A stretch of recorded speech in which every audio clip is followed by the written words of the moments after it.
9. Okay, 9.1 dululah. So 9.1, before kita masuk 9.1, kita akan tengok dulu dia punya introduction. Okay, dalam introduction ni, gerak-gerak.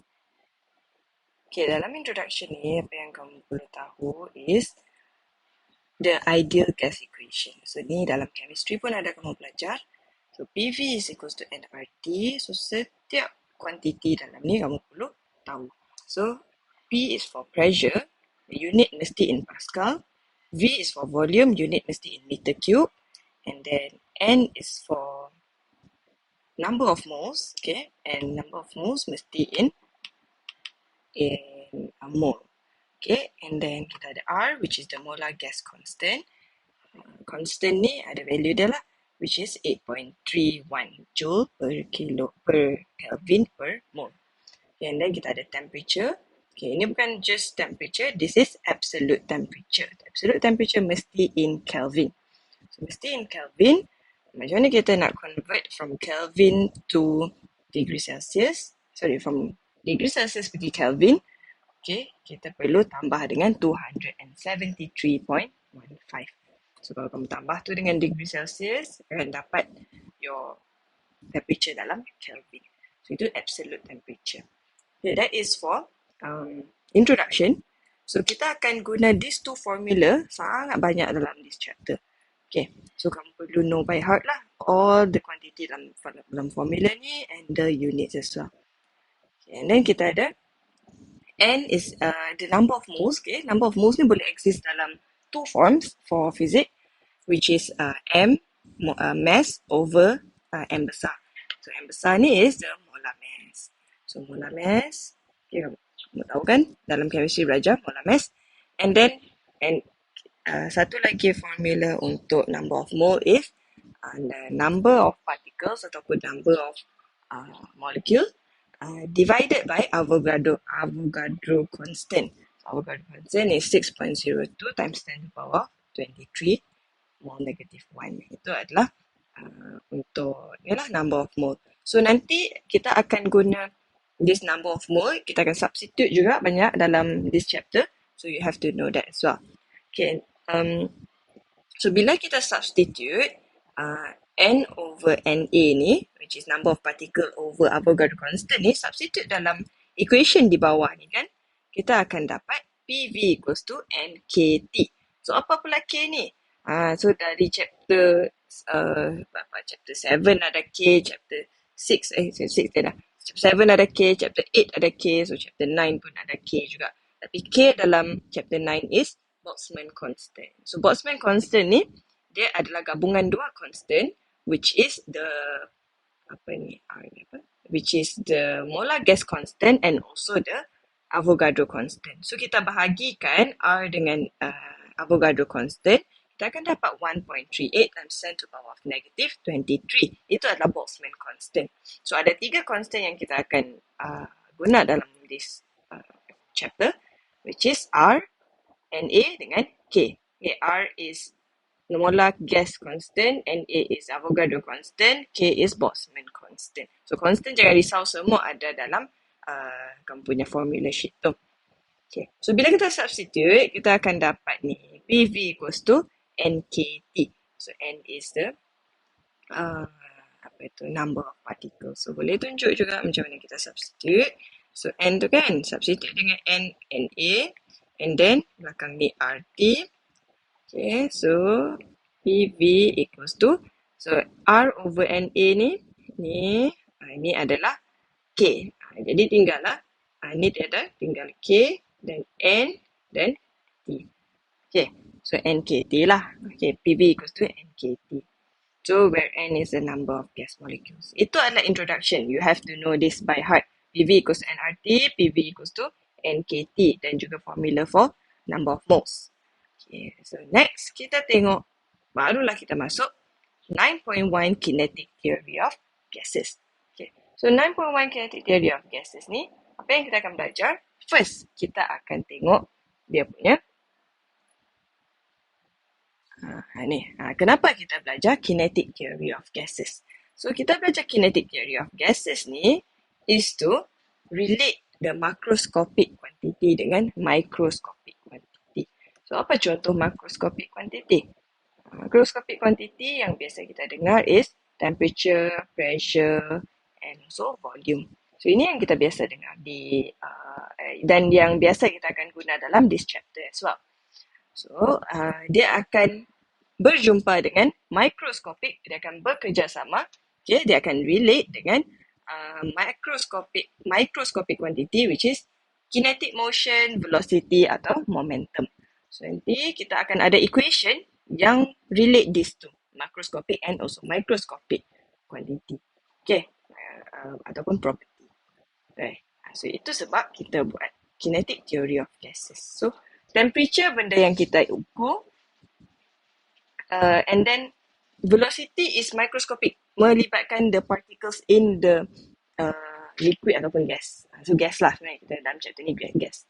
So the velocity of the particle, gas particle tu. So microscopic lah, benda tu sangat kecil. Okay, so that is why. Okay, next kita ada assumption. So dalam this chapter, kita akan tengok, kita akan ada 6 assumption for kinetic theory of gases. Okay, so 6 assumption of kinetic theory of gases. So kalau dalam lecture note kamu tu adalah panjang-panjang semua. So I want you to try and make it lebih visual lah, so that you are not bored untuk tengok tulisan panjang-panjang tu kan. So ni saya sudah buat note saya. So the first one is that all gases are made up of identical molecules or atom. So jadi kalau saya ada satu bekas dan dalam bekas ni ada atoms atau molecules, so every atoms or molecules tu kena identical. So semua A, tiada B. A semua A. Kalau B semua B. Identical lah. Okay, itu the first one. The second one, all atoms or molecules are in constant, move randomly, colliding each other and with the walls of the container. So, dia sentiasa bergerak randomly. Okay, nampak? Dan dia ada collide dengan wall of container atau collide dengan other particles ataupun molecules. Okay, that is the second one. Okay, the third one. Dia punya, kan dia ada pelanggaran kan? Dia ada collision. So, pelanggaran dia mesti perfectly elastic collision. Okay, maksudnya dia berlanggar dan dia perlu elastic. Okay, dan dia perlu go to separate ways. Okay, so itu perfectly elastic collision. And then the fourth one, okay, nampak ni saya lukis satu bekas, ada particles, ada molecules atau atom, and kita ada bekas. So, ini menunjukkan the volume of atom atau molecule tu is negligible. Maksudnya kita boleh ignore dia. Yang kita ambil kira is only the volume of the bekas. Maksudnya volume of the gas yang occupy the space. Okay, volume occupied by the gas lah. Yang volume yang gas tu ambil ruang. Berapa banyak ruang yang dia ambil. So, satu bekas tu lah kita akan ambil kira. So, kita akan terus ambil kira the volume of the container. So, inilah the fourth one. The volume of the atom or molecule is negligible when compared with the volume occupied by the gas. So, volume occupied by the gas besar. Tapi volume occupied by atom ni terlalu kecil sampai kita boleh ignore, negligible. Okay? Okay, and then the fifth one. Okay. The fifth one, comel. Okay, the fifth one. Intermolecular forces are negligible. Maksudnya, forces antara atom tu, okay, kita boleh ignore dia. Kan dalam satu bekas banyak atom. So nampak ni, ada satu atom ni dia nak peluk yang si satu ni. Tapi sebab dia jauh dan ada spaces dan dia tidak berlaku collision, so kita ignore dia punya forces. So walaupun dia tertarik dengan yang lagi satu, dia mau peluk yang lagi satu tu, tapi dia tidak boleh. Kita ignore dia punya forces tu. So kecuali during collision. So bila dia berlanggar, baru dia boleh berpeluk. Okay. During collision baru boleh dia berpeluk. Tapi kita tengok pula the sixth one, yang keenam, dia akan cerita pasal berapa lama dia boleh peluk. So tengok. Ini intermolecular, yang kelima, intermolecular forces are negligible except during collision. Okay. Yang keenam, nampak ni. Dia berpeluk sangat sekejap. Okay. Maksudnya duration of collision tu is negligible. Dia berlanggar kan? Masa dia berlanggar tu dia berpeluk. So duration of collision is negligible. Kita akan ignore. Maksudnya terlalu kecil masa yang dia berpeluk tu. So the duration of collision is negligible compared with the time spent travelling between collision. So kan dia sebelum dia berlanggar, dia akan pergi ke lain dulu kan. Mungkin dia random movement. Okay, dia pergi sana pergi sini.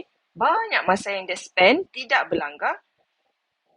So dibandingkan dengan masa yang dia berlanggar tu, masa yang berlanggar tu sangat kecil yang kita boleh ignore. So duration of collision is negligible. Okay, ini maksudnya cepat dia berpisah. Okay, that is the sixth assumption yang kita akan tengok dalam this chapter. Okay, 9.1. Assumption of kinetic theory of gases. So after kita tengok assumption, kan kita akan buat equation lah. Okay, so bila kita ada satu bekas, okay, ini baru kita masuk kepada the equation that are involved. So tadi kita dah tengok assumption, macam mana pergerakan dia apa semua, apa assumption dalam kinetic theory of gases. Sekarang kita nak tengok how does the atoms or molecule move dalam satu container. Okay, macam mana? Apa speed dia? Okay, so kita tidak akan guna speed biasa, kita akan guna VRMS. VRMS adalah sejenis speed. RMS stands for root mean square. Root mean square, dalam bahasa Melayu kamu boleh translate lah. Dia square root and then dia mean average lepas tu dia square. Okay, root mean square of the speed. So root mean lepas tu square of the speed. So kenapa kita ambil root mean square? Kenapa kita tidak ambil V je? Kan? Kenapa kita ambil V je? Kita kena ambil root mean square ni sangat complicated. Kenapa? So ada sebab dia.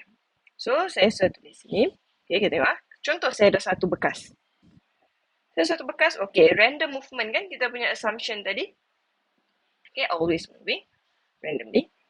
So, saya bulat yang ini. Kalau kamu nampak, yang ini, dia berlanggar. Bila kita nampak berlanggar ni, dia moving opposite direction, betul? Yang ini ke sini, yang ini ke sini.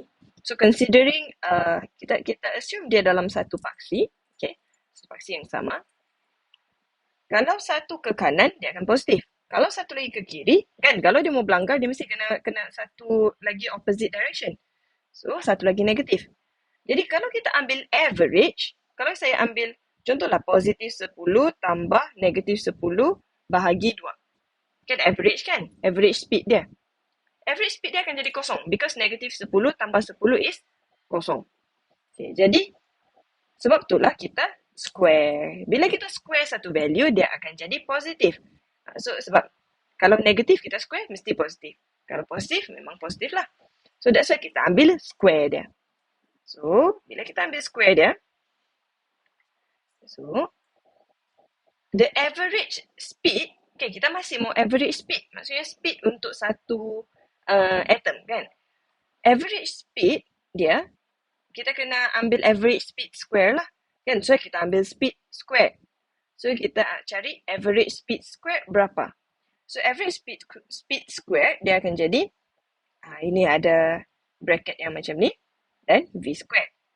Okay, tapi kita mau average speed. Kita tidak mau average speed square. Sebab kita mau average speed, kita kena square root dia. So, bila kita square root dia, square dia akan hilang. Okay. So, that's why kita ambil VRMS. So, bila kita, contohkan, ini square root sama square, nanti hilangkan. So, tinggallah average speed. Okay. So, calculation kita kena tunjuk VRMS. Sebab tu kita ambil VRMS. So, contoh, saya ada n numbers of atom. Saya ada banyak atom. Okay, memang kita ada banyak atom kan around us. So, cara untuk saya kira dia punya RMS, saya akan ambil ni. Apa speed satu atom ni? Square. Apa speed lagi satu atom ni? Square. Apa speed lagi satu atom ni? Square. Tambah semua, bahagi dengan berapa jumlah number of molecules yang saya ada dan square root. Itu adalah speed of atom saya. Okay, itu adalah speed of atom kita. VRMS. So, dalam lecture note kamu ada beritahu lah what is VRMS. So, VRMS is the measure of the speed of molecule. So, that's why saya cakap kita square root dia. Okay, square root. So, dia akan cancel. So, kita akan dapat the speed of the gas. Okay, VRMS ni mewakili speed of molecule in a gas. Okay, kamu boleh tulis. Right. So, after kita tengok speed dia sudah, okay, kita akan tengok pressure. So, tadi kita tengok microscopic property, which is the speed. Sekarang kita tengok dia punya macroscopic property pula, which is pressure. Kenapa boleh ada pressure dalam satu-satu, bila ada gas ni, kenapa ada pressure? So, this is why. So, pressure exists sebab kita punya gas molekul berlanggar dengan dinding. Dia berlanggar dengan dinding dan dia akan tukar direction dia kan. So, bila dia berlanggar tu, dia exert force on the wall. Okay, dia akan ada force on the wall. Okay, so kita tahu pressure is equals to F over A. Kan? Pressure is equals to F over A. Jadi, bila ada force, and dia exert force on a area. Okay, area of the itulah di mana dia berlanggar tu. So, akan ada pressure. So, bila ada banyak gas molekul yang exert force over a unit area, akan ada pressure lah. Okay. Okay, so that's why kita belajar pressure ni. So, let's see. So, kita sudah tengok VRMS tadi. Cuba kita sudah tengok pressure. Cuba kita kaitkan, relatekan pressure dengan VRMS. So, actually dia ada derivation untuk kita dapatkan PV equals to 1 over 3 nm VRMS squared. Ada derivation dia ada. Kalau kamu tengok lecture note kan, dia ada tunjuk derivation. So, you can look at that kalau kamu interested untuk lebih faham. Okay, tapi dalam syllabus kita just perlu tahu dan know how to use this formula. Okay, derivation dia kamu boleh tengok dan kalau ada soalan boleh tanya saya. So, this equation, okay, PV equals to 1 over 3 nm VRMS squared. So, bila kamu tengok satu-satu formula dalam chapter 9 ni, kamu perlu kenal each quantity ni apa maksud dia. So, P pressure, V volume, N number of particles atau number of atoms, M mass, VRMS is the root mean squared speed. Okay. So, itu formula yang pertama yang kita akan tengok. So, kita boleh keluarkan lagi satu formula. Kalau kita pindahkan V ke kanan, kita akan dapat P equals to 1 over 3 nm VRMS squared over V. So, nm over V over volume is actually dia punya density of the gas. Okay, mass over volume. Density is equals to mass over volume kan? Jisim bahagi isi padu. So, mass over volume, kalau kita ada gas, kita ada banyak particles. So, mass over volume darabkan dengan number of molecule, dan kita akan dapat density of the gas semua sekali. Okay, that's why dia darab dengan N. So, yang biasa kita baca is M over V kan? Mass over V over volume. Tapi bila kita ada particle, kita mau tahu density of semua particle tu, which is density of gas, kita akan darab dengan number of particles. So, itu adalah density. So, kita boleh ganti. So, bila kita ganti, pressure P is equals to 1 over 3 density times VRMS square. Okay, jadi, kita boleh nampak perkaitan micro dengan macro property of dalam dia lah, kinetic theory of gases. Kinetic theory of gases ni memang itu aim kita. Kita nak kaitkan makro dengan micro quantity. Okay, so belum habis lagi. That is one formula yang kita perlu tahu. Another formula kita akan derive dari ideal gas equation. So ideal gas equation tadi, PV equals to NKT. Kita guna PV equals to NKT. Dan kita bandingkan dengan yang warna biru ni.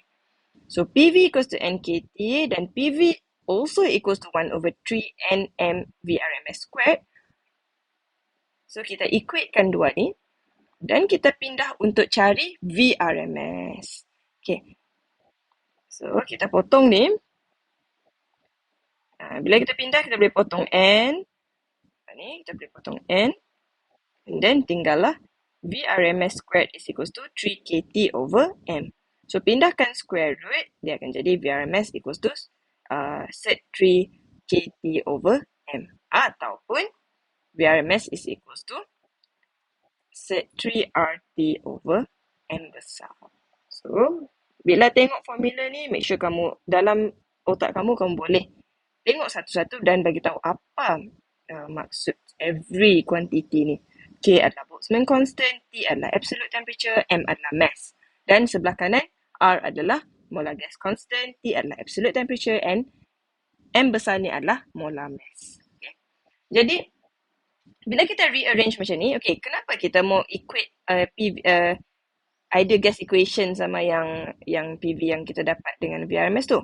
Because kita mau cari VRMS dan kita mau eliminate pressure dengan volume. So that kita ada satu je quantity, macroscopic quantity, which is temperature. So, jadi kita boleh nampak kaitan VRMS dan juga temperature. Sebab kalau VRMS is directly proportional to set of the absolute temperature and VRMS is inversely proportional to set of molar mass. Jadi daripada sini kita boleh cakap kalau temperature naik, the molecule akan lebih laju, speed dia. Sebab speed dia, bila temperature naik, speed dia akan naik. Jadi bila panas, temperature akan bergerak lebih laju. And then kalau VRMS inversely proportional dengan M ni, kalau lebih ringan sesuatu molekul, dia lebih senang, dia punya speed lebih laju. Okay, berbanding dengan molekul yang lebih berat.